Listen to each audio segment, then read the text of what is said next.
Good afternoon. Welcome to my um, Sprint 9 assessment.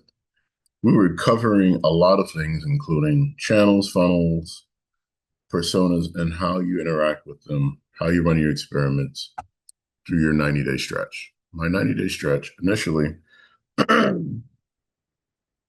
had three avenues. One, I wanted to do Instagram and YouTube because I thought I had an active following. No, I didn't. Then I wanted to go to a local anime festival in San Antonio called the Otaku Food Fest at a socioeconomically depressed mall on the far side of town that basically humanity forgot about. If you work there, great. Not too many people go there to shop. It's one of those malls that is central to apartment complexes, and we'll get to that later. Then I had a pop-up avenue. The pop-up avenue involves the previous stated mall, but the difference is I'm targeting my ICPs at events that they're specifically going to. Last but not least, we'll also get to the revisions and new tests and new sprints inside the persona development, and we'll get there and it'll be great. So what I would like to start off with is my customer profile. So let me share my screen. Excuse me. So in class with Mr. Shaw, I designed Trevor. Trevor is the young to mid-career professional who has a passion for Japan that radiates from film, culture, food, cars, you name it. One or multiple avenues of Japan has him hooked. He's educated, employed, financially able to travel, but he's new to the idea of planning the trip himself. Trevor falls into the category of people that normally let others plan the trip and they just kind of show up and they vibe out. So Trevor is based around the idea that he's making $60,000 a year more, or even $50,000 a year more. His living situation will contribute to how his disposable income is. Because if he has 25% disposable income, obviously he has a roommate, he has a situationship, he's living with someone that's letting him have this expendable income. His pain point, little to no Japanese, like mushy mush, hazaimasu, konnichiwa, is all of his Japanese. Um, he may or may not have visited Tokyo with friends on a previous trip, but he knows very little outside of Tokyo. If he's lucky, he went on a bus or a train to Kyoto or Osaka, but still has no on the ground insight. It's ExpediaHotels.com, social media influencers, Trivago, trip planner, and he's working with a bunch of websites and he has no one consistent person throughout the entire package. So is Trevor on a tight budget? This will be in the information that I upload. Value conscious, non bargain hunting wants a cost effective package that stretches his $1,500 a month budget into more spending money on the ground in exchange for a done for him expert guided experience. So I'm not reading all this to you for sake of saving time. We're going to talk about his objections. Can I book this myself using Expedia's platform? Yeah, you can book every hotel, you can book every experience using various websites, but none of those websites tie in how to get from point A to point B. None of them cover who your contact person is. And if you have an issue, there is no one centralized customer service person. You got to gripe with everybody because of what you experienced. How do I know if a plan is worth paying for? When I get that question, I said, well, why is a planner a problem? Well, how much do you think a planner costs? What do you think your options are? And I keep burying him with questions until he starts giving up the goods. So I said, you can go back to square A, where you want to go to Japan and you have no idea where to go, and you're depending on social media and websites to give you the answer. That's an option. Option B is you can try out calling around to different travel agencies and see how much they're going to charge you for a off-the-shelf trip where you're locked in and get no options.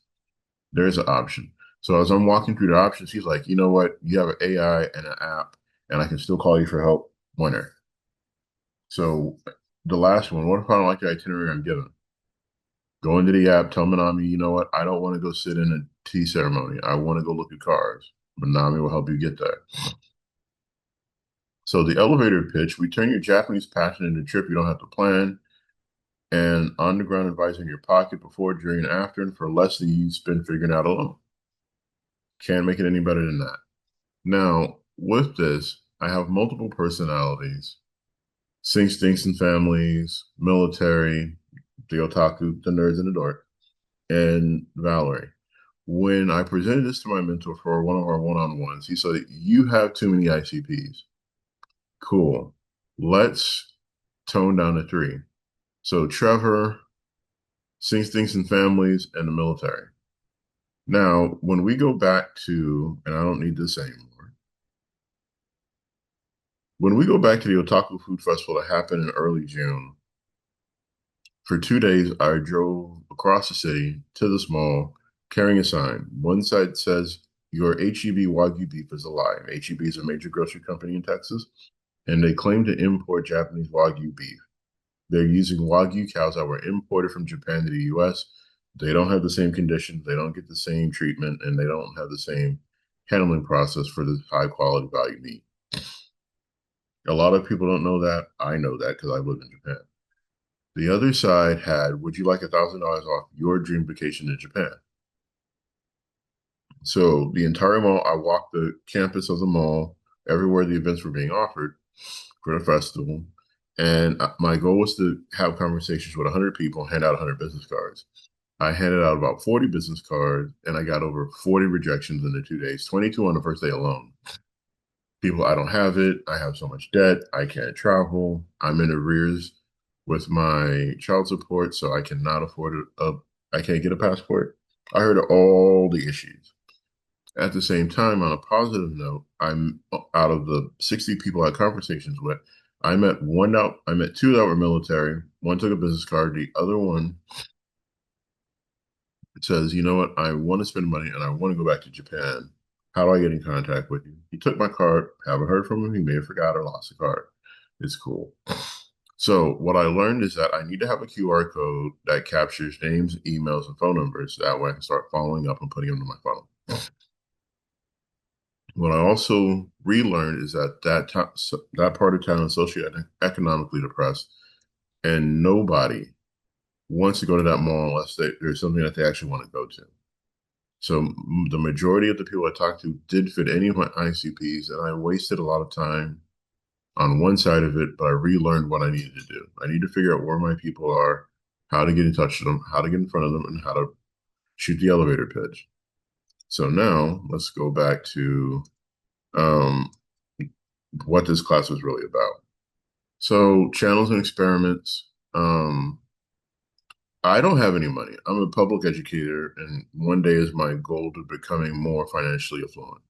So the social media reach plan, I was running regular ads. I don't know why I put paid ads on there, but I was running my normal content through reels, stories, and regular posts. I was promoting 3 days of free app usage and signing up on either channel. And I pulled the data every 42 hours across a 12-day window. On Instagram and YouTube, overall, zero traffic on YouTube. My YouTube content is dead. I got less than 20 likes on Instagram, no comments, and no DMs for social for discovery calls. My fault. Next phase. I only put the 1 day, 22 rejections, 10 meaningful connections, one ICP conversation, zero conversions. Yeah, never doing that again. Now, based on experiment changing the state and the venue, I have 3 pop-ups in Louisiana. One's a summer back to school event in Thibodaux, Louisiana. That is the second day of business. The first day I'm going to the community book center, and the following Tuesday I'll be at the community book center. So the community book center is exciting because that's a former internship I had during college. The business is still owned by the same owner, and they love me. I love them. So they're going to allow me to host the pop-up for free and just talk to people. The goal is I want to have 50 people in the funnel for discovery calls. I'm going to be there over 2 days and follow up with previous people from 2021 that were interested in going with me to Japan. So the big goal is have all of those people reach out to them, invite them to come to the pop-up, or set private time aside on Monday and Tuesday, or Sunday and Monday. However, to sit down, do calls, work with them, and go from there. Goal is just to get people in the discovery part of the funnel, see if it works through them. And this is where I changed my experiment. Instead of 3 days free, I gave them a month. So instead of having to panic and worry about getting it done in 72 hours, now they got a whole calendar month after they sign up for the app. Now, um, all data from the Louisiana trip will be curated, not circulated, August 1st. Circulation, yes, it's going to go to my mentor. It's going to go to my cohort because we all talk about each other's businesses. And then I will be going through my action plan. So the next, after I gave up on YouTube and Instagram, I went to Linked one day, Slack. The goal was the post flyer offer $1,000 off a book by August 1st, 1 month of free usage included, posted twice per week on LinkedIn in one day, data collected every Friday. So the goal was every week I wanted 50 discovery calls, 10 follow-ups, 3 paying customers. Now, realistically, everyone on one day is mega busy. What I got was I had a lot of comments, likes, thumbs ups, and people giving me congratulations on promoting the 1 day celebration trip. So I got about 20 interactions, 7 book calls, and I have 3 follow-up calls so far. So this is where I'm at. LinkedIn was garbage. I never want to use LinkedIn again because I don't have the marketing control. 9 notifications, 1 comment, 11 discovery calls, 7 follow-ups, 3 promises to pay so far. This is after 3 weeks, and it's still going. I still have people signing up to book. My mentor says, hey, did you follow your ICP's habits and avenues in marketing for your experiment? No, I was throwing things against the wall to see what stuck and trying out Slack. Did you design outreach your ICPs in the driver's seat? One day was unique. It sort of did, it sort of didn't. It was more of a marketplace through the group conversations where people could find out about it, but we'll go from there. How will you implement your new data build out your next phase of experiments? I got you. So meeting my ICP where they are. My ICP spans 3 different generations. Effective marketing means meeting each one on its own turf and not a single channel for everyone. Gen Z and millennials, I'm bringing on a social media planner and a manager, not the same person. There's a 1 day member who's a social media planner, and then I have a manager through one of my cohort members. When they get up and running, I want to pair that with AI-driven content across channels because I'm sitting in 3 different classes with 1 day to figure out how to build the ultimate self-generating AI.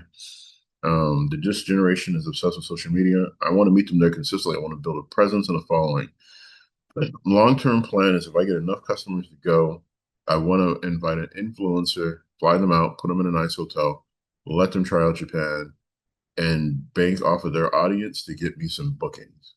Gen X and older, in-person pop-up in community spaces, conventions are where this audience already gathers, build discovery clients into the funnel through face-to-face trust.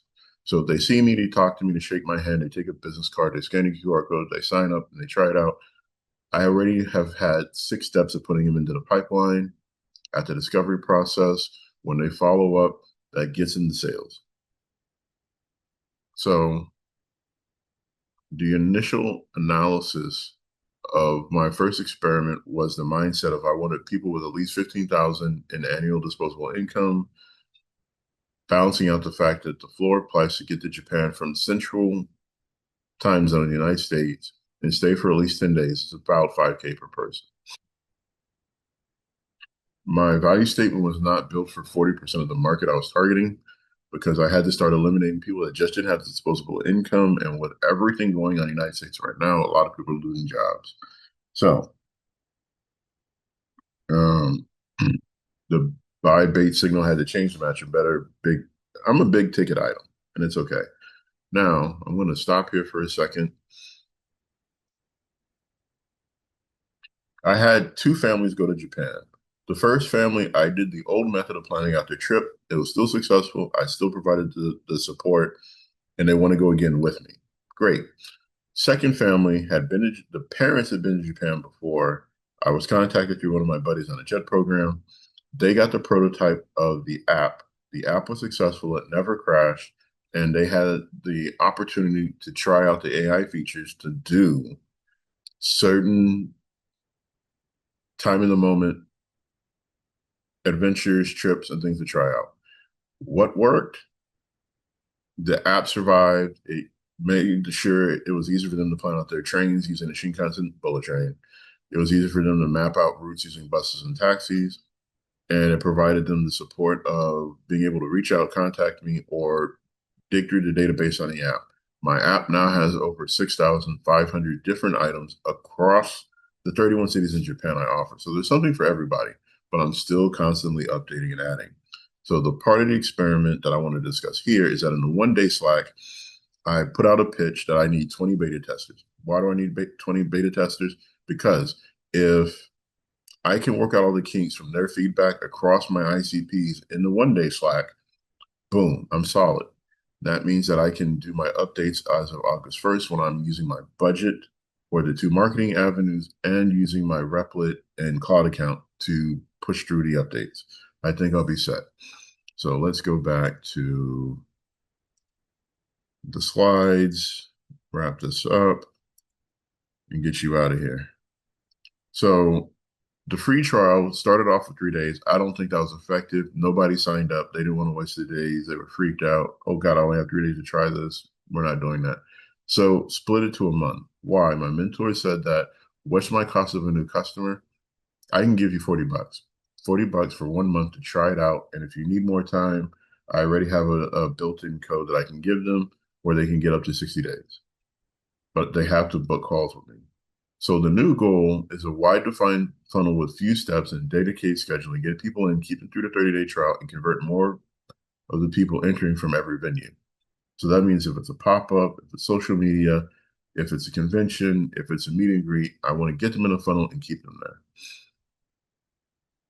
So obviously the next 90 days. Welcome to the war room. August 1st, I'm going to get all the data from my current 3 avenues of experiments, plus all the feedback I got from the beta testers, put it to work, move it forward, and come with a new one. So getting eyes on the Manami app. I want 20 people in the 1 day cohort. And then I want people from outside the cohort. I want 8 clients from 1 day, 12 other users. I want cross sections of my ICPs, feedbacks and notes, putting the app and Manami through the paces, analyze for upgrades, and then building a market engine that runs itself. This is the big monster that I want to do based on experiments that I learned in this class. Some people can't sleep. Some people are sleepers. I want my marketing to be able to meet the algorithm, TikTok, Instagram, YouTube, and self-generate a new audience for me, bring in new viewers. Goal is 1,000 views per platform per week. 7% of all the views will get me a discovery call, and 2 people per channel out of that 7% will convert to customers. That is the goal. So everything is in here, and I have 90 seconds. So I learned how to not only build clients, but build followers through running the experiments that uses personas that I design, develop, research, and fine tune, and then build a marketing towards through the experiments that I'm running to capture their attention, build their trust, and generate their interest in what I'm offering. The follow-up with that is that I went from 3 days to 30 days for free, and I have a coupon code that'll give them another 2 weeks. The goal is that I want them to trust me, know where their money is going, get everything set up, and then build out something that will not only appeal to the 1 day community, but it'll appeal to the general public. That way I can scale my product to the Apple Store and the Google Play Store. That is the ultimate goal. I want to beat everyone else on the market. So with that, thank you for watching.